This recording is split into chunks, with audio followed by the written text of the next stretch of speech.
Mardi 10 décembre, bonjour à toutes et à tous, bienvenue sur Grand Littoral TV, votre chaîne d'information régionale. Voici en images et en 8 minutes un tour complet de l'actualité du jour avec d'abord vos prévisions météo. Les nuages devraient de nouveau dominer cette journée avec de rares pluies. Tout de même, le temps devrait être sec, mais les éclaircies aussi seront rares. Le soleil aura beaucoup de mal à percer la couverture nuageuse.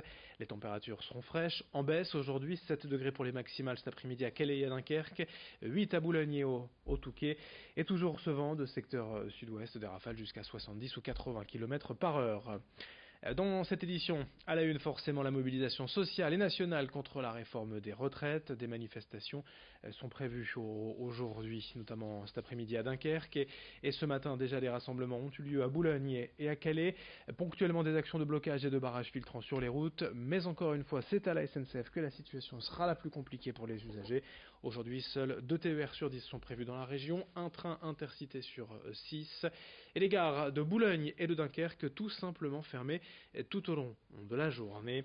Notez un TGV sur 4 vers Paris et un TGV sur 10 vers les régions. En revanche, pas de problème a priori pour les réseaux de transport urbain, sauf à Calais où l'opérateur Opalbus annonçait hier soir sur son site des perturbations possibles sur les lignes dues à un préavis de grève.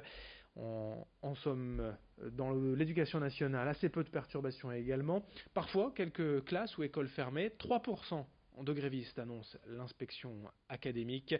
Dans la grande partie des cas, la journée devrait donc bien se passer dans les écoles et établissements scolaires de la région. En résumé, tout de même, cette deuxième journée d'action s'annonce un peu moins suivie que la précédente jeudi dernier, alors que le Premier ministre Édouard Philippe doit enfin présenter demain le projet de réforme détaillé aux partenaires sociaux. Le reste des mobilisations et manifestations dans nos prochaines éditions. L'actualité aussi en images dans la région, dans l'Audomarois à Saint-Omer, il y a quelques jours, plusieurs habitants se sont succédés des prominés au cabinet médical du docteur Richard pour faire un prélèvement d'urine. Leur but est de prouver que tout le monde aujourd'hui a du glyphosate dans son organisme. Leur cause entend d'être le plus nombreux possible à le prouver afin de porter plainte et d'amener l'État à réagir. Ils étaient ainsi plusieurs dizaines ce samedi dès 7h du matin pour cette analyse.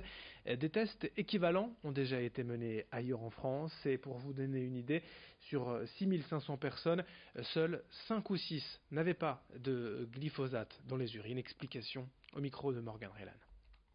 C'est les volontaires qui déposent plainte, ce qui fait que la quasi-totalité des gens qui l'ont fait en France pour l'instant ont déposé plainte. On dépose plainte pour tromperie aggravée, pour empoisonnement et mise en danger de la vie d'autrui. Donc on vise tous les gens qui ont fabriqué, autorisé ou commercialisé le glyphosate en France, sachant qu'on laisse au parquet le choix d'interroger qui il a envie.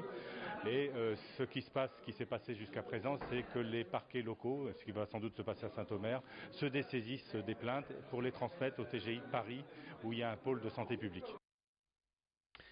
La région Hauts-de-France et l'association Wonder Augustine mobilisée et unie contre pour la recherche contre les cancers pédiatriques. Hier, Xavier Bertrand s'est rendu à l'Institut pour la recherche sur le cancer de Lille pour rencontrer les équipes et annoncer un nouvel investissement. Dès janvier, la région financera de moitié le salaire d'un nouveau chercheur, le reste étant à la charge du centre Oscar Lambret. Une aide symbolique d'environ 40 000 € pour témoigner de la volonté d'accompagner la recherche et la lutte contre ces cancers pédiatriques. Écoutez Xavier Bertrand, le président de la région, au micro de Rémi Desremaux.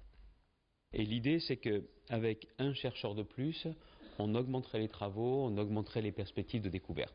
Donc ça vaut la peine, le centre Oscar Lambret, les associations sont prêtes à cofinancer, et donc j'ai donné mon accord à Grégory Temprement pour qu'on puisse cofinancer 50% du financement du solde de ce poste. Donc au bout d'un moment, témoigner notre soutien aux associations, aux familles, c'est bien. Le démontrer, c'est mieux. Et cette décision, qui pourrait être opérationnelle avec le recrutement de quelqu'un dès le début de l'année, au plus tard au mois de mars, permettra justement de booster ce travail.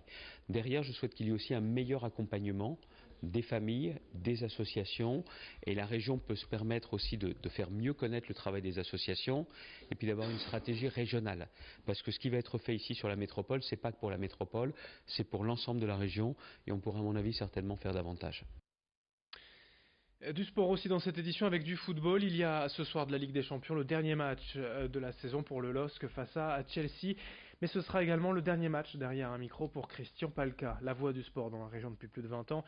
Palkuch a marqué de son style les matchs du RC Lens, du LOSC et des grandes courses cyclistes régionales. Son portrait signé Rémi Desremaux.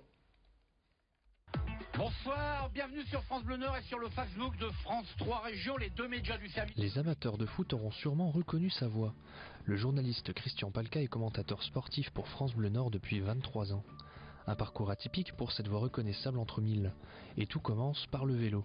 En 1968, il est cycliste professionnel et décroche le record de l'heure sur piste dans les Hauts-de-France. J'étais un bon coureur, j'avais des qualités, mais j'avais pas la fibre, j'étais pas assez sérieux. Ah non, mais des connaissances j'en ai. Hein. Ah oui, c'est ce qui m'a permis de faire mon trou à la radio. En 1979, il est repéré pour ses connaissances dans le monde du deux roues et découvre le métier de journaliste pendant près de 15 ans. C'est en 1995 qu'il intègre France Bleu Nord, une radio qu'il connaît par cœur. Les gens ici, à la rédaction, on me connaît sous deux aspects. Le carnet d'adresse, Christian tel numéro d'un tel, Christian tel numéro d'un tel. Puis j'ai un autre surnom, on m'appelle Mappy, parce que je connais ma région par cœur. J'ai plein de souvenirs, 29 Tours de France comme suiveur, c'est 29 souvenirs différents. Le Tour de France, le vélo, c'est quand même ancré. Et puis en football, j'ai suivi la saison de Lille quand Lille est devenu champion de France. Ça a été un bon souvenir, parce qu'il fallait m'accrocher au football, c'était pas une évidence.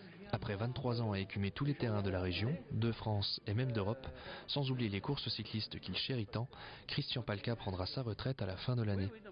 Je vais pas regretter de quitter le travail et d'arriver en retraite, parce que c'est prenant quand même. Je vais m'occuper de mes petits-fils, je vais lire, je vais jardiner, et je vais faire beaucoup de vélo, je vais doubler mes kilomètres à vélo, j'espère les doubler. Et puis je vais faire quelque chose que j'adore faire, j'ai toujours adoré faire, je vais le dire tout bas parce que des fois j'ai un peu honte, mais là j'aurais plus honte, c'est glander. Vous savez ce que ça veut dire, glander? Rien faire du tout, ne rien faire, voilà. Pas courir, pas dire je vais être en retard là, alors ça me va. Téléphone coupé, avoir le droit de couper le portable, ça va être extraordinaire. Mais avant un repos bien mérité, Christian Palka va suivre le LOSC en Ligue des Champions et continue son émission Tribune Nord tous les lundis.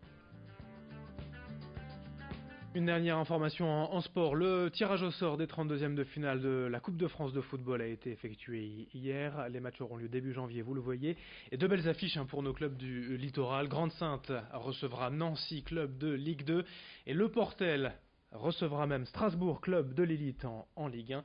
Deux belles affiches dont on reparlera bien sûr d'ici là. Fin de ce journal sur Grand Littoral TV, bien sûr, à suivre vos prévisions météo, puis un autre journal dès le prochain quart d'heure.